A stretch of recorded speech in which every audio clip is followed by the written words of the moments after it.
Good morning, Sophie, and thank you for your presentation, which I read with interest. And I think you make some extremely important and valid points about constitutional change and looking at the future and the inclusion of everybody, and making the extra effort to ensure the inclusion of marginalised groups. And I know you talked there about a discussion that was held in Dundalk, and I'm wondering, could you elaborate maybe on the approach that was taken there to discuss the All-Ireland health system? I presume that was the set agenda for that, but are there more meetings, arranged to happen in relation to other issues, such as things that like childcare, education, disabled women as well, because they're very much a marginalised group. I know you mentioned migrant women, so I just wonder, are there more discussion groups arranged to discuss other issues other than health? Or wasn't just something that developed out of the discussion? Was it something that was arranged? That was what the discussion was about prior to the meeting, and then, or will there be other meetings of similar nature? And just the approach that you took to that, because I think it was really important. So generally, thank you for your question, Pauline. Generally, there was great engagement during the residential to Dundalk. The pedagogical approach was around discussing a key socio-economic issue of healthcare, and then have an environment where people who share a similar shared identity could discuss it in a way that, as I said before, wasn't politicised to the same extent as, if you ask someone how they would vote in a referendum on Irish unity and then get into the conversation about healthcare. What emerged from those discussions was that there is chronic disconnection between urban and rural communities. There's chronic economic division between working class and middle class communities, and also that increased privatisation has increased inequality across healthcare. And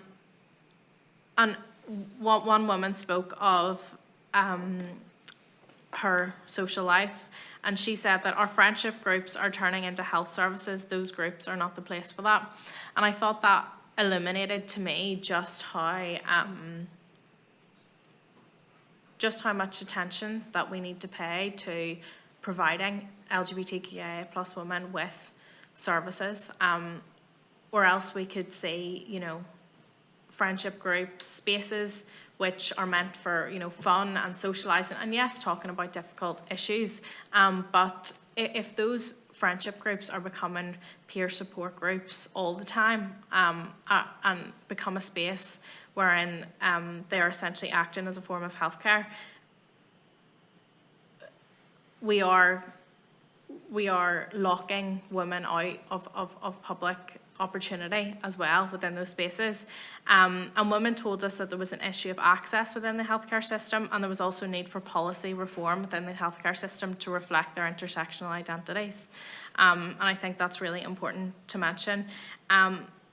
And then women came up with really innovative solutions as well to what an all-island healthcare system could look like, including kind of community-funded primary care, rural architecture, eco-villages, hubs, community clusters, engaging with women's sector organisations to shape healthcare policies that reflect diversification of our society. And it's exactly these kind of discussions that will help shape the vision of what we want a constitution to look like. And without the vision, we won't be able to progress very far. And I think that is the value of some of these discussions. Yes, we are outlining the problems here, the issues, the chronic issues with disconnection and privatisation, but also that we're coming together in a space that's safe and protected, where we can discuss, innovative solutions to these problems. And that's what emerged from those discussions. And there was kind of more hope in the room. However, there was also, as I said before, a real predominant sense of distrust in political institutions, and how will we do this? And I think we need to see, we need to have a vision, but we also need for political representatives as well to provide,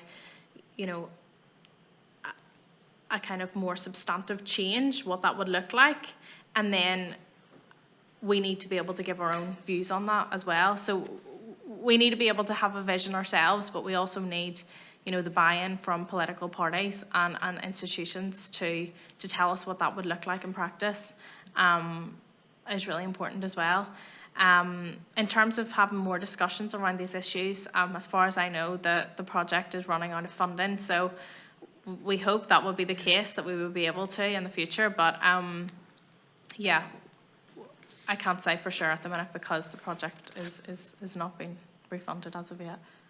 Which is very much a pity, because I mean, I think that discussion that you're talking about having, and you're talking about the problems, but you're talking about the solutions, and that is happening in other sectors as well, where people, and particularly women, are sitting down and like that, they're not concentrating on the political situation, they're concentrating on the issues that affect them in everyday lives, and it doesn't matter what part of the island they're from, you know, it affects them all similarly. So does that feed back into anything then? So when you have that really important discussion, when you come up with these possible solutions, and as you said, there needs to be a connection with whoever's in power. Yeah. Is that happening now? Is that feeding back in anywhere as yet? Because I think it should. Yeah, it should. But there needs to be a proper mechanism for that to happen. So definitely. At the moment. Well, in terms of the critical epistemologies project between the universities, I'm not too sure. They will probably be producing a report. Fidelma would know more about that. In terms of the other project around the civic initiative, those recommendations emerging from those discussions around the socio-economic issues will be presented to both Irish and British governments, as well as the Northern Ireland Assembly. So that's good.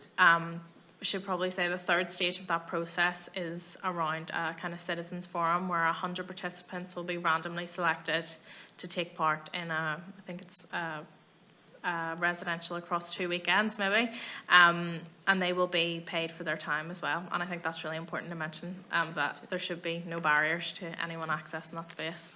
I know there are huge barriers to women, and I'm on the Disability Committee, and I hear all the time about disabled women in particular, and the barriers that they face, because they're often the experts in the room, but they're the only ones not being paid. Yeah. You know, if they're talking to local authorities or departments. You talked about Chile, and I'm just wondering, are there lessons we can learn, you know, from what was done in Chile? Because it sounds like it was really interesting as well, and, you know, so we can learn from it, but are there things we should learn not to do as well, or is there something that we could do better from that project? Yeah, what they did really well was they, you know, injected these new ideas around intersectional politics into a new constitution whilst kind of avoiding wide-scale conflict, which was a real success of the Constitutional Convention, which was set up, that had representation from mostly independents, but also some political parties, and it enforced gender quotas. So they had gender parity quotas, Indigenous people quotas, protected the participation of disabled and LGBTQIA plus people within that. And what that meant in practice was that, you know, marginalised people were visible and represented within the Constitution. Now, the reasons why it wasn't adopted are kind of, there's many.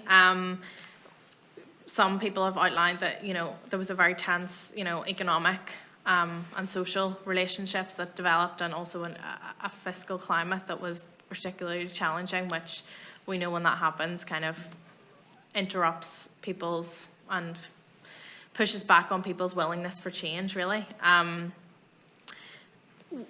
In terms of what we can learn, I think one of the failures maybe of the Constitutional Convention was it didn't connect, you know, local communities to political leadership.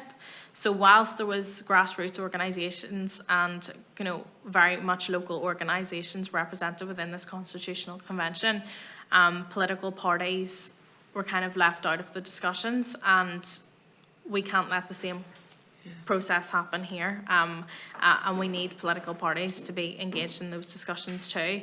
And many of the independents within the Constitutional Convention rejected party politics entirely. So there definitely needs to be a diverse makeup, and there needs to be a mix, but that's definitely something that we can work on.